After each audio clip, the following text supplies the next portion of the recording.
जब अंग्रेज भारत में आए तो उन्होंने आजाद ब्राह्मणों को गुलाम बनाया। जो ब्राह्मणों के गुलाम थे उनको गुलाम बनाया ही नहीं, बनाने की जरूरत ही नहीं थी। अंग्रेजों ने जो आजाद थे ब्राह्मण उनको गुलाम बनाया, जो ब्राह्मणों के गुलाम थे उनको गुलाम बनाने की जरूरत ही नहीं थी। जब अंग्रेज भारत में आए तो हम दोहरे गुलाम हो गए, ब्राह्मण अंग्रेजों के गुलाम हो गए। हम तो पहले से ब्राह्मणों के गुलाम थे, अर्थात हम गुलामों के गुलाम हो गए। ब्राह्मण अंग्रेजों के गुलाम, हम ब्राह्मणों के गुलाम। अंग्रेजों के विरोध में आजादी की जंग चली, ब्राह्मण आजाद हो गए। जो ब्राह्मणों के गुलाम थे 15 अगस्त को ब्राह्मण आजाद हो गए, जो ब्राह्मणों के गुलाम थे वो आजाद नहीं हुए।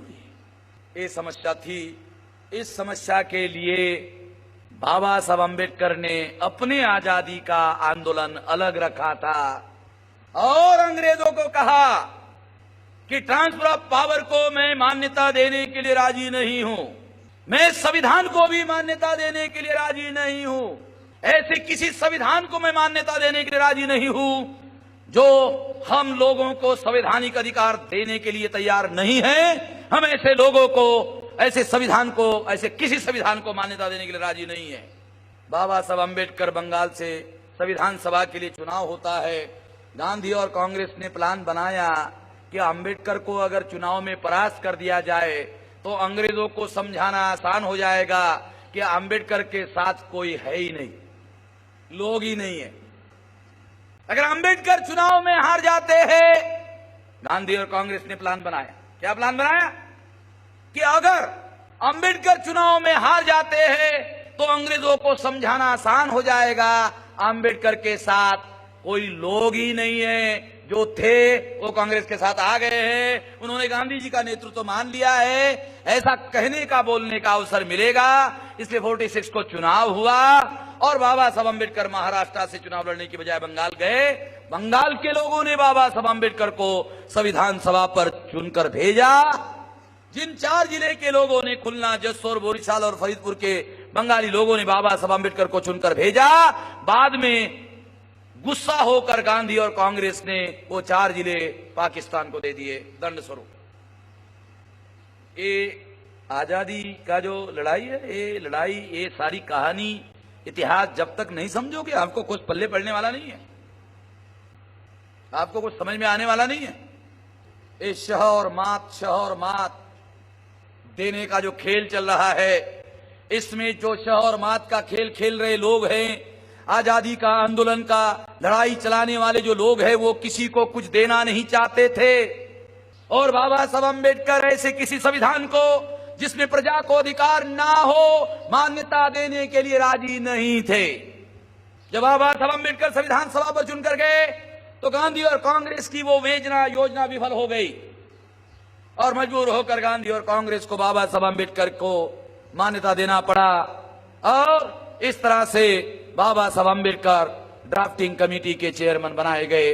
बाबा साहब अम्बेडकर संविधान सभा के अंदर जो एक कमेटी थी, संविधान लिखने वाली प्रारूप समिति, संविधान लिखने वाली कमेटी जिसको अंग्रेजी में ड्राफ्टिंग कमेटी कहते हैं, उस कमेटी का चेयरमैन बनाया गया। संविधान सभा का चेयरमैन डॉक्टर राजेंद्र प्रसाद और संविधान लिखने वाली समिति का चेयरमैन बाबा साहब अम्बेडकर। ध्यान रखना, कंफ्यूजन हो जाता है बहुत सारे लोगों का। मान्यता देने वाली जो हाउस है उसका चेयरमैन डॉक्टर राजेंद्र प्रसाद और संविधान लिखने वाली जो कमेटी है उसका चेयरमैन बाबा साहब अम्बेडकर। मजबूर होकर गांधी और कांग्रेस को बाबा साहब अम्बेडकर को ड्राफ्टिंग कमेटी का चेयरमैन बनाना पड़ा। ये गांधी जी की मजबूरी थी, ये गांधी जी का उपकार नहीं था। ध्यान रखना, कांग्रेस के लोग इसको उपकार के तौर पर प्रचार में ला सकते हैं। अगर गांधी जी ने और कांग्रेस ने उपकार किया होता तो उस समय के अखबार वाले जरूर लिखते, उस समय के अखबार वाले एडिटोरियल भी लिखते कि गांधी जी ने बाबा साहब अम्बेडकर पर उपकार किया, ऐसा जरूर लिखते। अगर उस समय के अखबार वालों ने नहीं लिखा, न एडिटोरियल लिखा, न खबर दिया, तो इससे प्रमाणित होता है कि उस समय का फैक्ट कुछ अलग था, आज की परिस्थितियां कुछ अलग है। आज गांधी के साथ कांग्रेस को बाबा साहब का फोटो लगाने की भी सारी समस्या हो जाती है, कारपोरेशन में भी लगाना पड़ता है। कांग्रेस की जो स्थिति है आज और उस समय जो स्थिति थी, इसमें बहुत अंतर आ गया है। वार्ड का जो मेंबर होता है ना, वार्ड का कारपोरेटर, वो कारपोरेटर को भी बाबा साहब का फोटो रखना पड़ता है, कांग्रेस का जो उसको भी रखना पड़ता है। ये परिस्थिति में जो बदलाव आया हुआ है, ध्यान रखो। इसलिए कांग्रेस के लोग ऐसा प्रचार कर सकते हैं कि ड्राफ्टिंग कमेटी का चेयरमैन बाबा साहब अम्बेडकर को गांधी ने उपकार के तौर पर बनाया। गलत, 200% गलत। ये पॉलिटिकल डिसीजन था, ये पॉलिटिकल डिसीजन था। जैसे हमारे लोग कहते हैं कि बाबा साहब अम्बेडकर संविधान के महापंडित थे, इसलिए बाबा साहब अम्बेडकर संविधान लिखने वाले कमेटी के चेयरमैन बने, ये भी गलत। कांग्रेस के लोग कहते हैं कि बाबा साहब अम्बेडकर को हमने चेयरमैन बनाया, ये भी गलत। दोनों गलत बातें। इतिहास क्या कहता है? इतिहास कहता है कि मजबूर होकर बाबा साहब अम्बेडकर को ड्राफ्टिंग कमेटी का चेयरमैन बनाया गया, क्योंकि बाबा साहब अम्बेडकर इसकी वजह, अगर ऐसा नहीं होता तो उन्होंने घोषित किया था कि हम संविधान को मान्यता देने के लिए राजी नहीं है। और इस तरह से साथियों संविधान बनाया। बाबा साहब अम्बेडकर ने जो आजादी से हमारे लोग आजाद नहीं हुए थे, देखना दो बातें, आजादी से वो आजाद हो गए थे, हम नहीं। जो लोग आजादी से आजाद नहीं हुए थे, उन लोगों की समस्या बाबा साहब अम्बेडकर के सामने थी। उनको आजादी कैसे दिलवाई जाए, वो आजादी कैसे मिलती? संविधान में लिखे हुए अधिकार मिलते तो उनको आजादी मिलती, लिखे हुए अधिकार नहीं मिलते तो उनको आजादी नहीं मिलती। इसलिए बाबा साहब अम्बेडकर ने संविधान तैयार किया, 395 आर्टिकल का संविधान तैयार किया। 69 आर्टिकल अनुसूचित जाति, जनजाति, अदर बैकवर्ड क्लास और धर्म परिवर्तित मूल निवासियों के लिए लिखे। 25 नवंबर 1949 को संविधान सभा में संविधान पास हुआ। 25 नवंबर 1949 को संविधान सभा में संविधान पास हुआ। 26 जनवरी 1950 को संविधान भारत में लागू किया गया। दो बातें, संविधान की पास होने की तारीख अलग है और संविधान भारत में लागू होने की तारीख अलग है। संविधान लागू किया गया, उसको लगभग 1 महीने का समय बाद में, 1 महीने के 1-1.5 महीने, 25 नवंबर यानी लगभग 2 महीने के बाद संविधान भारत में लागू किया गया। 26 जनवरी 1950 को भारत का संविधान भारत में लागू किया गया। इतना लंबा इतिहास आप लोगों को मैंने काहे के लिए बताया? प्रजासत्ताक समझने के लिए।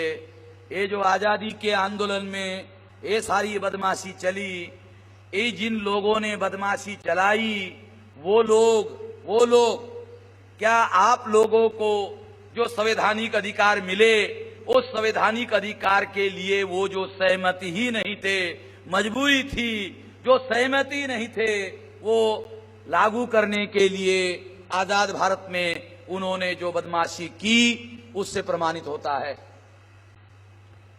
साथियों, 26 जनवरी 1950 को संविधान लागू हुआ। पहले क्या था?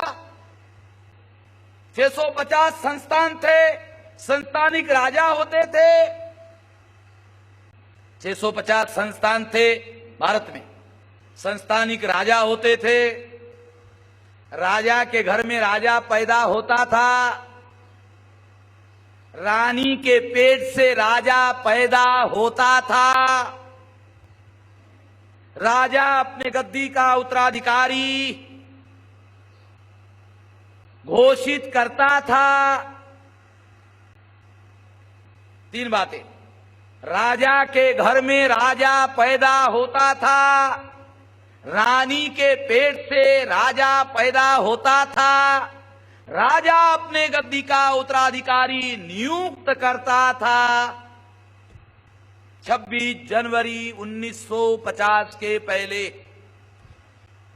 26 जनवरी को क्या हुआ? 26 जनवरी को संविधान लागू हुआ और लागू होते ही भारत को। नेशनल दस्तक की आपसे गुजारिश है कि अगर इसको बचाना चाहते हैं तो नेशनल दस्तक को सब्सक्राइब करने के लिए रेड कलर के सब्सक्राइब बटन को दबाएं, फिर बेल आइकन की घंटी दबाएं। नेशनल दस्तक को बचाने के लिए बहुत जरूरी है कि हर खबर को शेयर करें, लाइक करें, कमेंट जरूर करें।